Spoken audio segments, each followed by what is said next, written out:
મારું નામ પ્રવીણભાઈ કલ્યાણભાઈ લાદવા, ગામ ટીમાણા, કોળીપા વિસ્તારમાં રહેવાનું.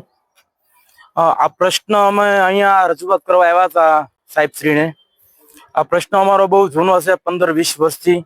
જે એક વ્યક્તિ અમારું જે પાંચાભાઈ બલ્લુભાઈ ઢીલા છે, એ અમારી બજાર બંધાવા જતા નથી. એનું કેવું છે 3 થી 4 ફૂટ બજાર ઉતારો. જો એ 3 થી 4 ફૂટ બજાર ઉતારીએ તો અમારા બધાના ઘર અમારા ઘરમાં જવું કે નહીં, આ મોટો પ્રશ્ન છે. કાલે અમારું કામ લગભગ શરૂ થવાની તૈયારીમાં હતું અને સાહેબશ્રી તળાજાથી જોવા આવ્યા હતા.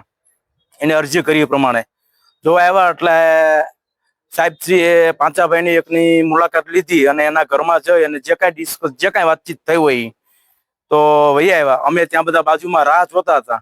અમને સ્થાનિક લોકોને, સરપંચને કે પંચાયતની બોડીને કે ઉપસરપંચને કોઈને કાંઈ મળ્યા નથી, કોઈને પૂછ્યું નથી.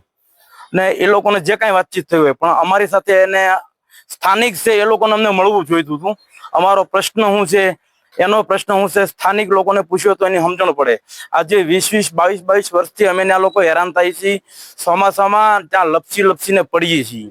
એ જ્યાં રહેતું હોય એને બધી ખબર હોય, પણ આ માણસ 20, 22, 25 વર્ષથી ના કાંઈ કામ થવા દેતા નથી. અને હાલના અમારા સરપંચ જે માસુભાઈ ભટ્ટ છે, એને ખૂબ મહેનત કરી અને આ અમારી બજારનું કામ હાથમાં લીધું છે. અગાઉના સરપંચોએ પણ મહેનત કરી હતી, પણ ક્યાંક ને ક્યાંક આ વ્યક્તિની અરજીથી કામ શક્ય થઈ ન શકતું.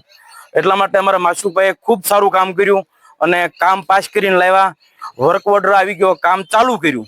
તો આ માણસે અરજી કરી અને અમારું કામ અટકાવી દીધું છે. તો હવે આવનારા સમયમાં અમારે ખૂબ તકલીફ પડશે. તો હું અધિકારીશ્રીઓને, મારી સાથે બધા ગામના લોકો આવ્યા છે અમારા વિસ્તારના, કોળીપા વિસ્તારના, તો એ બધા વતી હું અધિકારીશ્રીઓને વિનંતી કરું છું કે આપ જે કાંઈ પણ નિર્ણય લ્યો એ જાહેર હિતનો નિર્ણય લેજો. એક વ્યક્તિના જે કાંઈ વિચારો છે, એના જે મગજની અંદર જે કાંઈ વિચારો છે એનો નિર્ણય ન લે, આવું હું કહીને